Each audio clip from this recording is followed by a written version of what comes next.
Hello everyone, this is Miss Elizondo. I'm going to be going over the review over quadratic functions with you. Some of these have to use a calculator, so I will be posting videos of the problems done using a calculator but with a different problem. So it's basically the same thing but different numbers. So let's go ahead and look at, so 1 and 2 would be done using the calculator in the quadratic regression. Number 3, let's say, so it says, it gives you a graph with the equation, and then it says f of -3 equals, well, we know that whatever's inside the parentheses is our x value. So they're basically saying x is equal to -3. What is our y value? So I go to my x-axis and I find where x is equal to -3, which is 0, 1, 2, 3, right here, -3. Now in order to touch my graph, I need to go down. So I touch my graph at that point. Well, at that point, what is our y value? So I go over to the y-axis and our y value is -4. So f of -3 equals -4.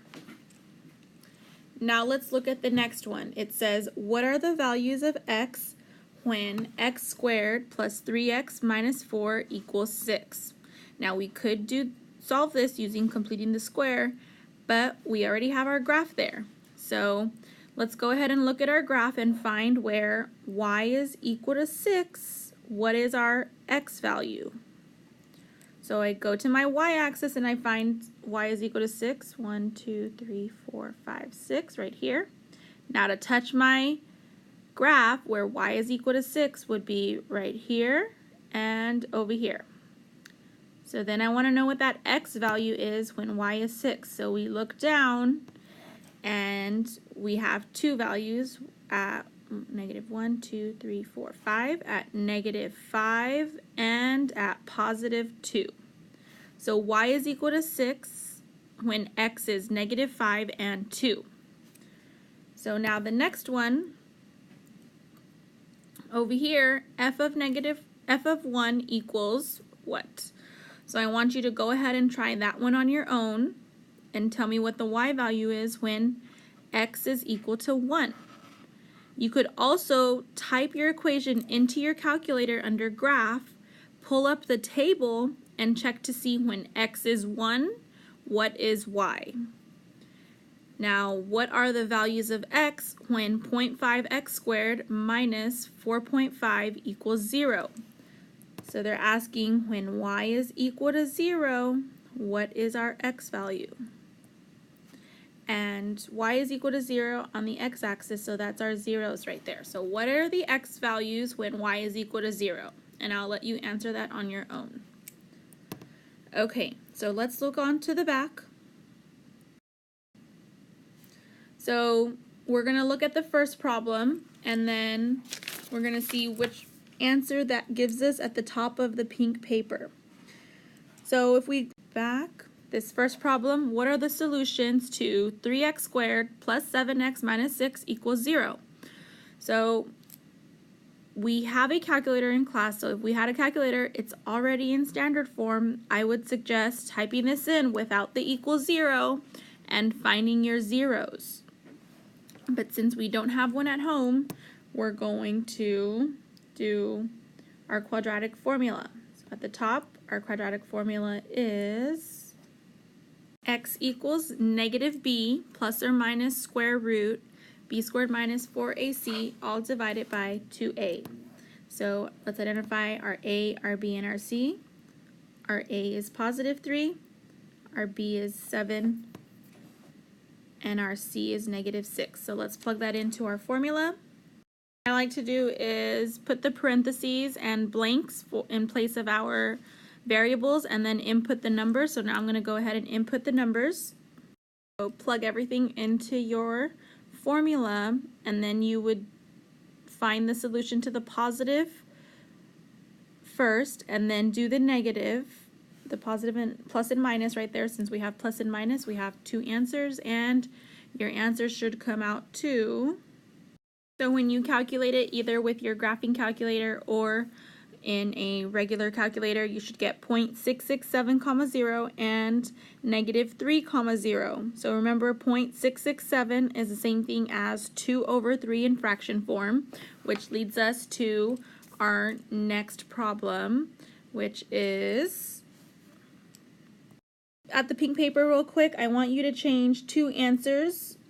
One of them is going to be x equals 9. That's going to be x equals 3, and the other one is change this to x plus 1. Okay, so you're going to have x plus 1 times x plus 1. So this was the answer to our last problem, -3 and 2/3. So now we're going to solve x squared minus 4x equals 3. So let's just first get it into standard form. So I'm going to bring the 3 over. So we need to add 3 to both sides. So to move this to this side, we need to add 3. So we're going to have x squared minus 4x plus 3. So I'm going to try to factor this first again since we don't have a calculator. If you had your calculator, I would suggest graphing it again and finding your zeros. So remember, you put your x in your x. 1 times 3 is 3. So find your multiples of 3, which are 1 and 3. But they have to add up to be b. So since b is -4, we're going to have minus 1 and minus 3. So -3 and -1, and those two are our factors. When we solve and set them equal to 0, they come out as the opposite sign. So x is equal to +3 and x is equal to +1. So now let's go and look for that answer. So we have here our answers, x equal to 3 and x equal to 1. So find the factors of this trinomial. We're going to factor this out again. So make your 2 parentheses. We're going to have x and x, and since they're both positive, we have plus plus. Then we take our a times our c value. So 3 times 3 is 9. So what are our multiples of 9? 1 and 9 and 3 and 3. Which two add up to be +6? Well, +3 and +3 add up to be 6, so we have 3 and 3. But we're not done. Since we multiplied by 3, we still need to go back and divide everything by 3. And when you do that, 3/3 cancels out to be x plus 1, and 3/3 simplifies again to be x plus 1.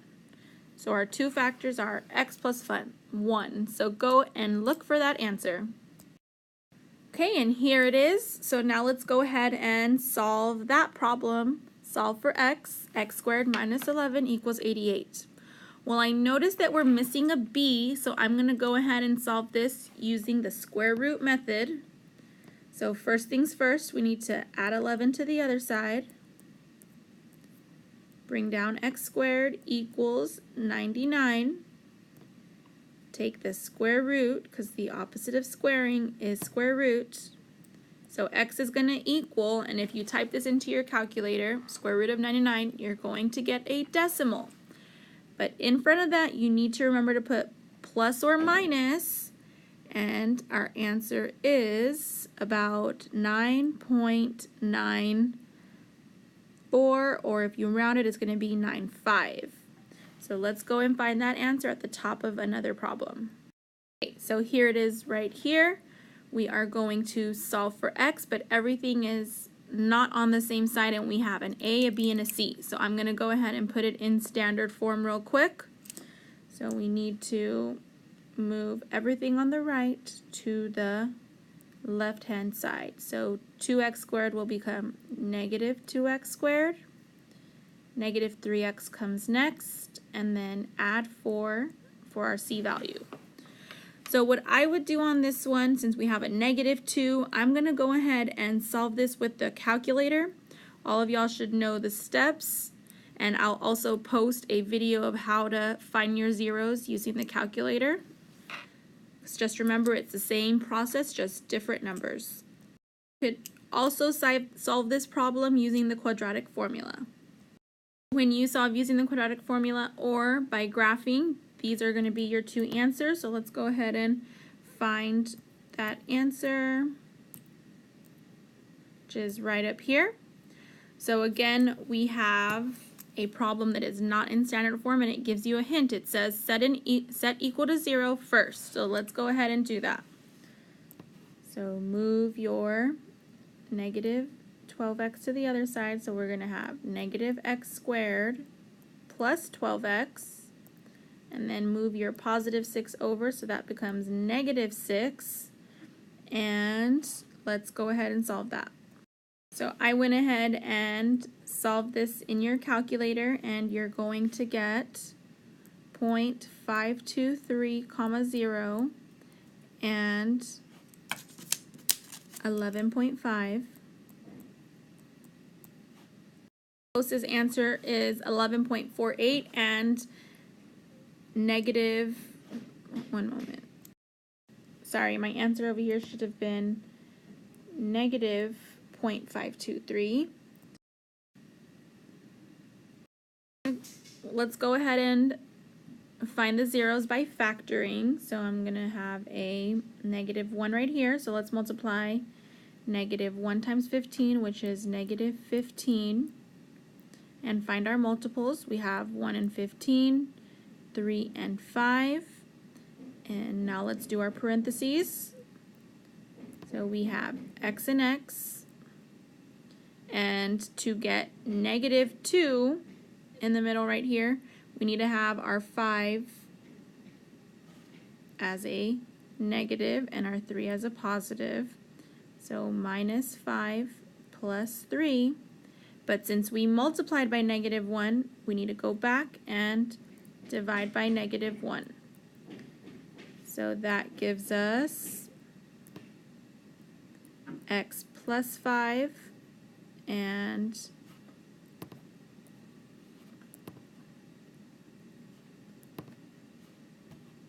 x minus 3. But then you set equal to 0 and you solve them, so your final answer is going to be x equals negative 5 and x equals positive 3. And again, if you have it in standard form, you can also graph it, find the zeros of the solution, and there you have your answer. On this next one, I'm going to get them in standard form again. So plus 4 to the other side, and you're going to combine that with the negative 6. So you have x squared plus x minus 2 equals 0. And this one right here, again, if you can get it into standard form, you can graph this right here and find your zeros and get your answer. So your zeros will be negative 2, 0 and 1, 0. You come down to this last problem right here, and I notice again that I'm missing my b value, so I'm going to solve this by completing the square. So let's move that 3 to the other side. We do that by adding 3 to both sides. Those two cancel, and you're left with 3 equals 1 over 3 x squared. The next step is to get rid of that 1/3, so 1 divided by 3. The opposite of dividing by 3 is multiplying by 3. So I'm going to multiply by 3 on both sides. These two cancel. 3 times 3 is 9, which is equal to x squared. And the opposite of squaring is square rooting. So square root, x is equal to plus or minus 3. And the question is, what is the positive solution to this? So our positive solution is x is equal to 3, since we have two answers, a positive and a negative.